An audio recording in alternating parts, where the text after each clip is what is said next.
So when it comes to shoes, it's amazing what you can do with a hairdryer. Seriously, check this out. So you've probably noticed creases on your favorite pair of leather dress shoes. Now this happens for two reasons. One is when you wear the shoe, it bends. And two, when you wear a pair of shoes for more than an hour, your feet start to sweat. That moisture and the bending of the leather causes the creases. So how to get rid of them? Well, that's where a hairdryer comes in. And what you want to do is take those shoes, put it in a shoe tree to fill up the entire inside of the shoe, and then run the hairdryer on high over the creases. The result, a smooth, creaseless finish. Now, if you're not seeing any progress, you can use a heat gun, but be careful. While most hairdryers on a high can get to a temperature of 170 to 190, heat guns start off at 300 degrees and go up from there. So use at a distance on a low setting, and don't be afraid to lather on that leather conditioner. Now with that same tool, you can also get rid of hot spots. These are particular areas of tightness or where the leather is rubbing you wrong. Now the way to do this is to put the shoes on with a pair of thick wool socks. Another option is to put on 2 to 3 pairs of your regular socks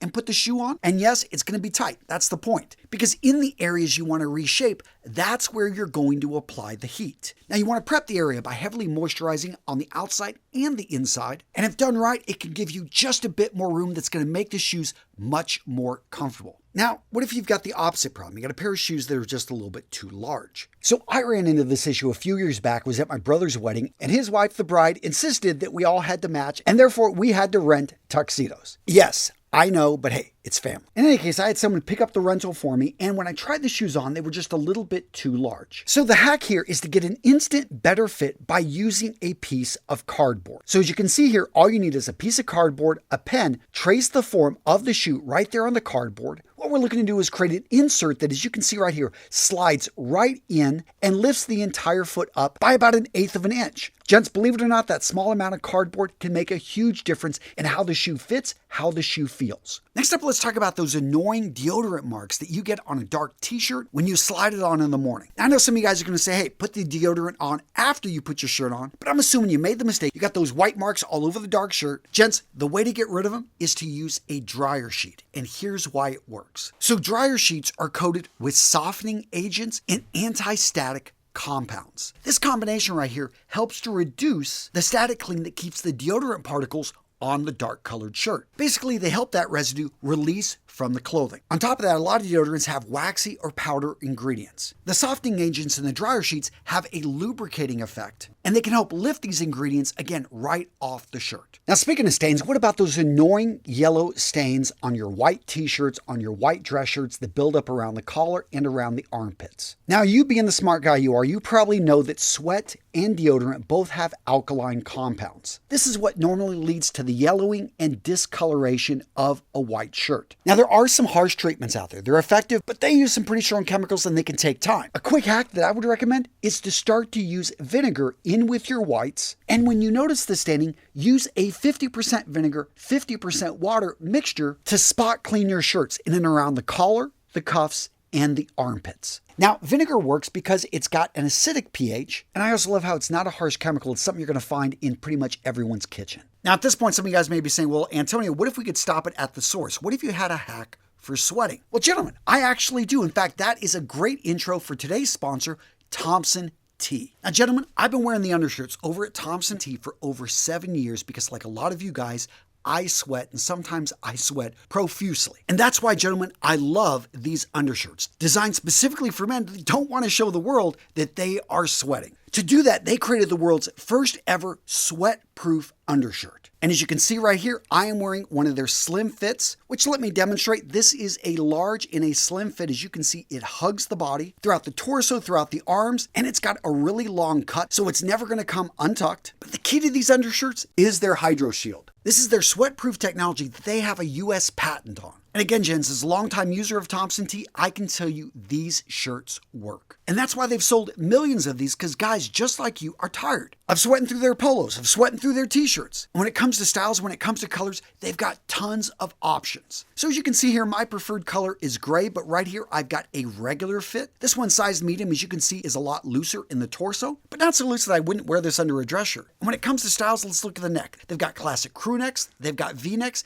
and they also have deep V-necks, which are perfect for wearing under dress shirts, polos, or even a V-neck t-shirt. And the best part, once you put it on, you don't even notice the Hydro Shield. It pretty much fits like a regular undershirt, except you know that you're being protected by their sweat-proof technology. And yeah, when you're done with it after wearing it, you just simply throw it in the wash. And again, like I said, their garments are well made and durable. This shirt right here, I've had coming in on 7 years, and I've probably worn it at least 100 times. And gents, to make sure you get the best deal on the web, make sure to use the limited time promo code REALMEN20. That'll get you 20% off site-wide. But remember, this offer is only around for a limited time. Or you can just go to thompsont.com/realmenrealstyle. Use that link in the description and make sure you get the best deal on the web over at Thompson T.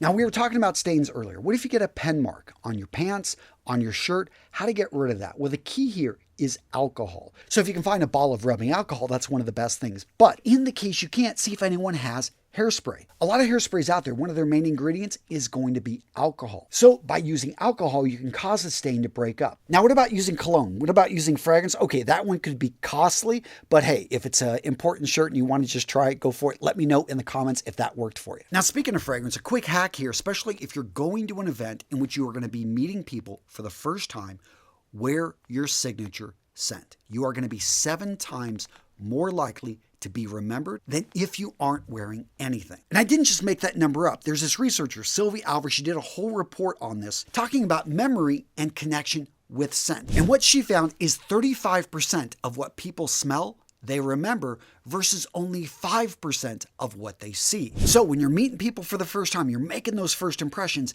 make sure that you smell good. All right, so you're getting ready for that event, but you're short on time. You don't have time to iron your entire shirt. You're going to wear a sports jacket, but here's the deal, is just iron the collar, the front placket, and the cuffs. When you throw that jacket on, nobody is going to see the body. Just keep the jacket on throughout the night. Boom, I just saved you 5 to 10 minutes of ironing. Now, what if you don't have an iron handy, but the woman you're with, she's got a hair straightener? Well, guess what? You can use that hair straightener to iron the collars and your cuffs. And speaking of collars, don't forget to use a shirt stay. Now, what happens if you only have one shirt stay? You don't have your shirt stays handy. Well, look around. Does somebody have an extra plastic card, maybe an old credit card or expired club membership card? Well, gents, if you have one of these, let's get crafty. Simply cut the card in the shape of a shirt stay. Boom, instantly your collar has bones. It is going to have a nice point to it. Now, as you go to button that shirt, what if you find that one of your buttons all of a sudden is losing its thread? Now, gents, in a perfect world, you would have an emergency sewing kit, which, by the way, at most nicer hotels, they will have at the front desk. And I would encourage you, if you have time, to go ahead and sew the button back on. But in the case you're in a pinch and you don't have time, you can use a bit of super glue, clear nail polish, or even hairspray to keep the thread from unraveling. You can also use this hack pretty much anywhere on a garment that has a loose thread that you don't want to be pulling on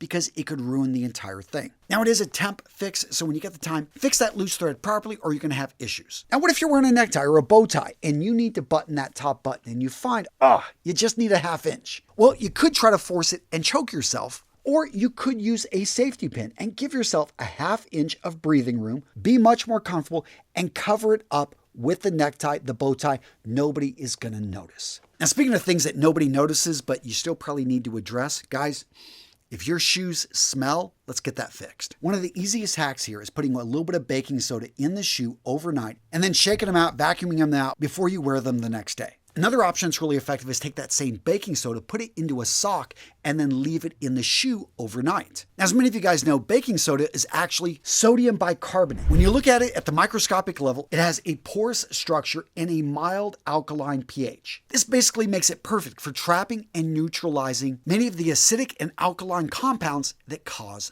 odor. It also sucks out moisture, which is the breeding ground for bacteria that causes bad odors. And again, baking soda, really easy to find and incredibly cheap. That being said, if you don't have it, you're in your hotel room, oftentimes they've got those tea bags that nobody's using. Stick a tea bag or two in each of your shoes. It's not going to be as effective as baking soda, but it will pull out a bit of moisture and it will help them smell a little bit better. Oh, and I don't know if you'd call this one a hack, but wear no-show socks versus not wearing socks. Now, I get it, spring, summer, fall, a lot of guys like to show off a little bit of ankle. They feel they run a bit cooler, maybe they like the look, but in any case, use those no-show socks because not only are they going to absorb sweat and better protect your shoes and help them last longer, but those socks are also going to help absorb some of the waste particles coming out of your feet sweat and just help your shoes not smell as bad. Now, we talked about vinegar, how it can help remove yellow stains, but one great thing about vinegar, again, 50-50, is that it can also remove salt stains on leather. Because a lot of guys are often perplexed when they're out there wearing their nice shoes. They come back and they've got these white stains that won't come off. Guys, that is salt. That's other debris that was put onto the ground. And you want to get that stuff removed because salt is going to dry out your nice leather shoes. So use a 50-50 water vinegar combination to remove the salt stains. And then don't forget to moisturize your leather shoes with a leather shoe moisturizer. And by the way, yes, I know the difference between a moisturizer, a conditioner, and a polish when it comes to shoe care. But if you're just getting started, the fact that you are taking care of your leather shoes, to me, is a big step. And a quick hack, as we talked about hair dryers earlier, is if you are polishing your shoes,